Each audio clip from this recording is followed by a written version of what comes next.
tous, alors aujourd'hui on se retrouve pour une nouvelle vidéo sur les calatheas. Donc les calatheas, ce sont des plantes d'ornement qu'on a tous chez nous, qu'on aime beaucoup, notamment pour leurs jolies feuilles. Donc je voulais vous parler de son entretien, de son substrat et de son bouturage. C'est des plantes quand même très compliquées à l'entretien, il y en a qui peuvent trouver ça très simple, pas moi, je les trouve relous. Enfin bref, mais ça c'est mon avis. Je vais vous parler de ma façon de les entretenir. Donc ça veut dire que c'est ma façon de faire. Donc pour les personnes qui font autrement, et si ça marche, gardez votre façon de faire, hein, changez pas, d'accord.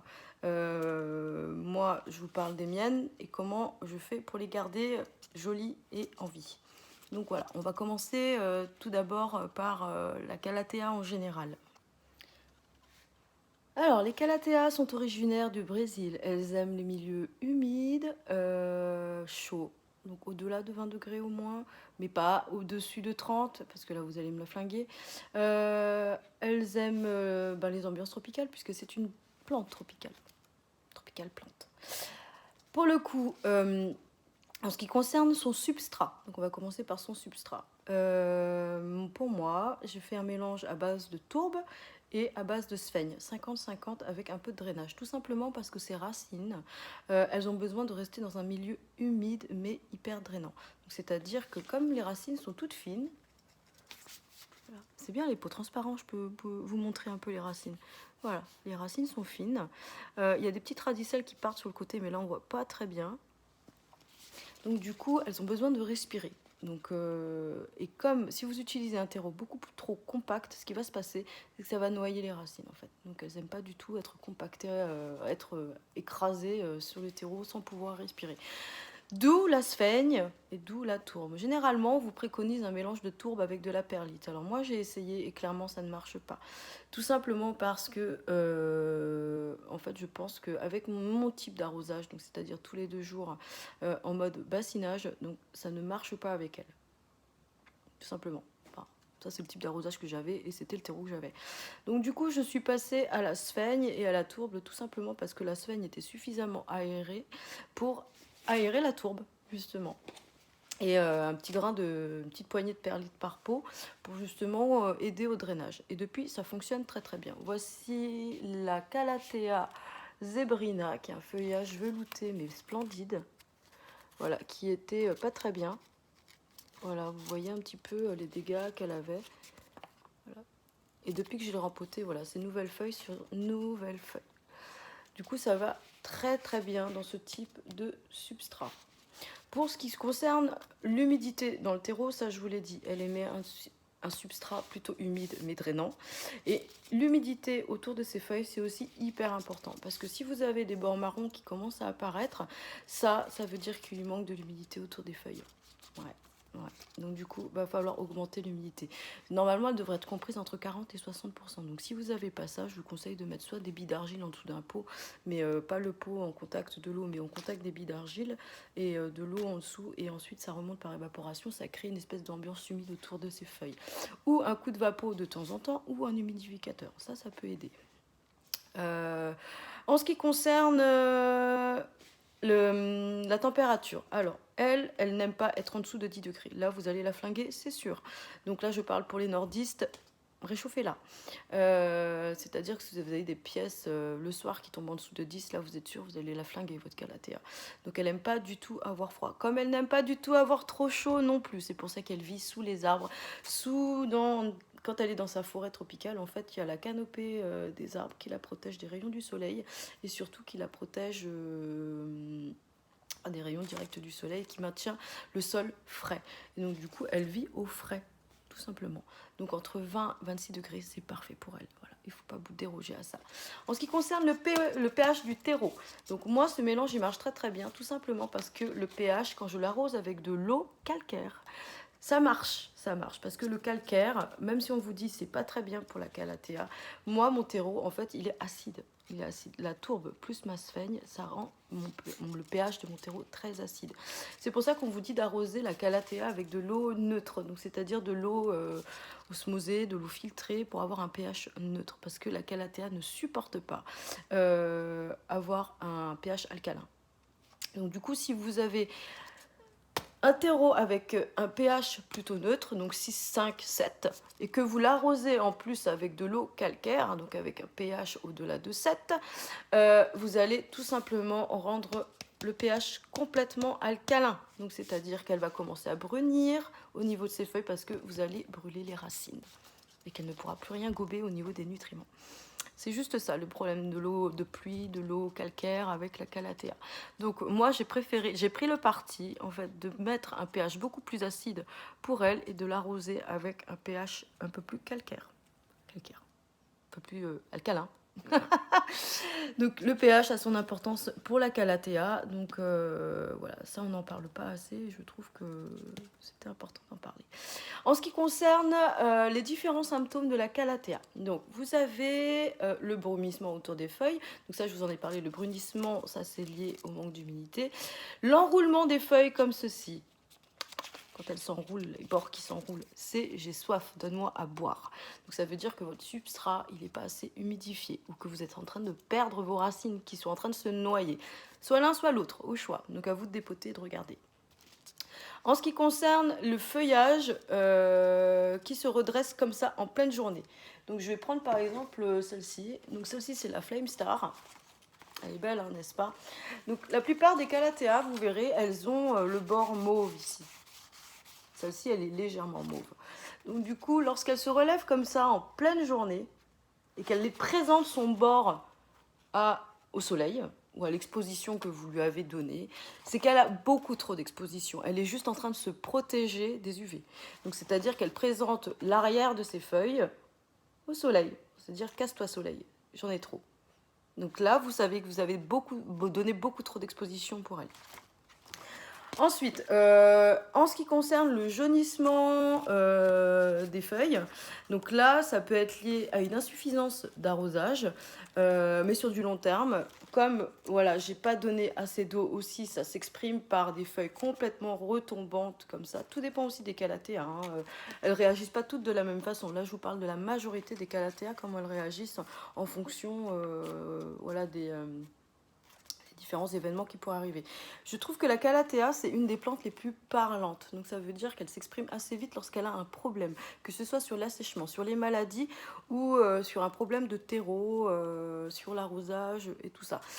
Ensuite, le jaunissement, ça peut être lié aussi à une attaque de nuisibles. Sachez que la calathea est très sensible aux attaques de nuisibles. Je parle notamment de celle avec des feuilles velours. D'accord. Alors, ne les confondez pas avec les Maranta, hein, d'accord, qui elles aussi ont des feuilles velours. Elle fait partie des familles des Marantacées, mais ce n'est pas une Maranta, hein. Donc, voilà, elles ont aussi ce côté velours qui les rend très attractifs pour les acariens, les cochenilles, les thrips et compagnie. Donc, du coup, je vous conseille de nettoyer leurs feuilles régulièrement pour éviter que les bestioles s'y logent. Parce que les nuisibles adorent les calathea, mais vraiment les adorent. Je vais vous présenter une autre qui est une Makoyana. Donc là, on voit bien, hein, les feuilles sont dressées. Donc de toute façon, je ne vais pas vous le dire, mais ça, je pense que vous le savez déjà. Si vous regardez cette vidéo, c'est que vous êtes intéressé par la culture des calathea. Vous savez très bien que durant la journée, elle expose bien les feuilles du dessus à la lumière. Et ensuite, le soir, elle se referme toutes comme ceci. Elle fait même des bruits, hein, le soir avant d'aller se coucher. Voilà, on dirait qu'elle enfile son pyjama et qu'elle va au lit. Voilà pour celle-ci. Et celle-ci, voici la zébrine, la léopardina. Voilà, qui elle aussi vient d'être rempotée. On voit pas encore ses racines, si un petit peu, une chouille. Une chouille. Voilà, vous voyez, elles sont bien blanches. Donc en ce qui concerne les engrais, moi j'utilise de l'osmocote qui est un engrais à diffusion lente. Utilisez-le uniquement en période de croissance, sinon en plein hiver vous arrêtez. Ça sert à rien, elle grandit pas, elle va se mettre au dodo, donc de toute façon ça sert à rien de mettre des engrais quand les plantes font dodo. En ce qui concerne son bouturage, alors moi ce que j'aime bien c'est les techniques de division. Donc c'est-à-dire qu'il faudra dépoter la plante. Et ensuite, voilà, c'est des rhizomes en fait la plupart du temps. Donc vous divisez la motte en deux, tout simplement, à la main, pas au couteau, pas au ciseau. Sinon vous allez abîmer les racines. Donc du coup, il suffit juste de faire ça et ça marche très très bien. Certaines calathea peuvent se bouturer en eau. Je le fais pas, je l'ai pas montré, mais peut-être qu'un jour on y arrivera. Donc du coup, pour le moment, on en est juste à la technique de division et je trouve ça très bien, surtout si vous avez une méga touffe et que vous ne savez pas quoi en faire et vous pouvez la diviser et en avoir deux. Ça, je trouve ça sympa.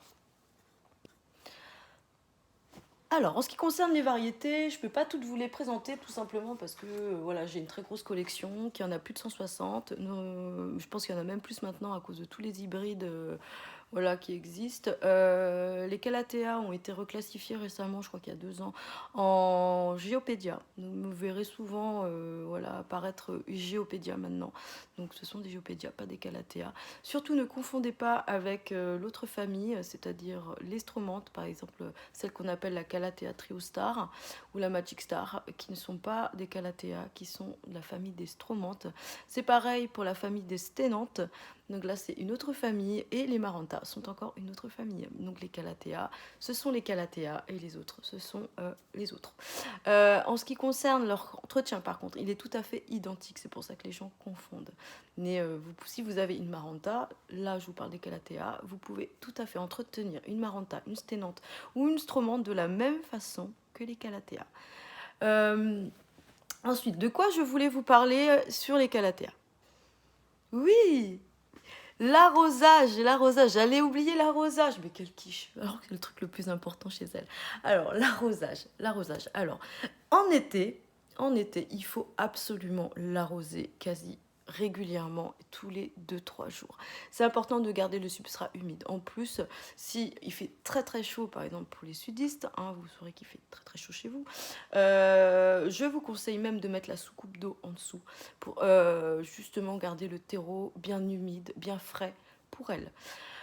En ce qui concerne l'eau, vous pouvez utiliser ce que je vous ai dit de l'eau osmosée, ça dépendra du substrat que vous utilisez. Si vous utilisez de la tourbe avec un pH à 6,5, utilisez une eau neutre. Si vous avez fait comme moi, donc plutôt un terreau assez acide, je vous conseille d'utiliser de l'eau normale de robinet, il n'y aura pas de souci.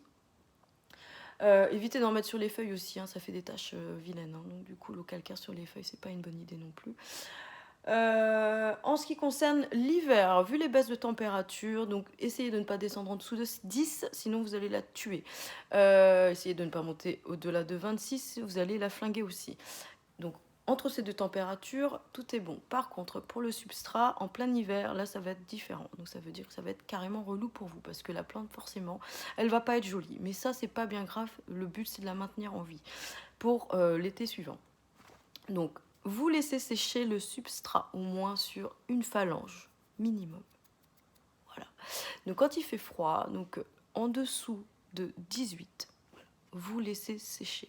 Donc, c'est-à-dire que là, il ne faudra plus maintenir humide comme vous pensez qu'il faut faire en été. Il faudra changer vos habitudes d'arrosage. Donc, ça veut dire que ça sera peut-être une fois par semaine. Là où vous étiez peut-être tous les 2 jours en été, tous les 3 jours au printemps, tous les 4 jours ou 5 jours en automne, et ben vous serez à tous les 7 jours en hiver. Voilà, c'est ça d'être dans un climat tempéré, d'avoir 4 saisons. C'est chiant.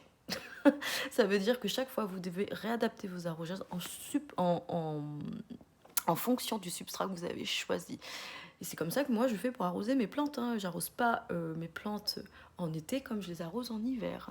Parfois même je rempote et je change les substrats, c'est-à-dire que j'en mets des beaucoup plus drainants pour mon hiver à moi qui est quand même à 28 degrés. Donc imaginez chez vous.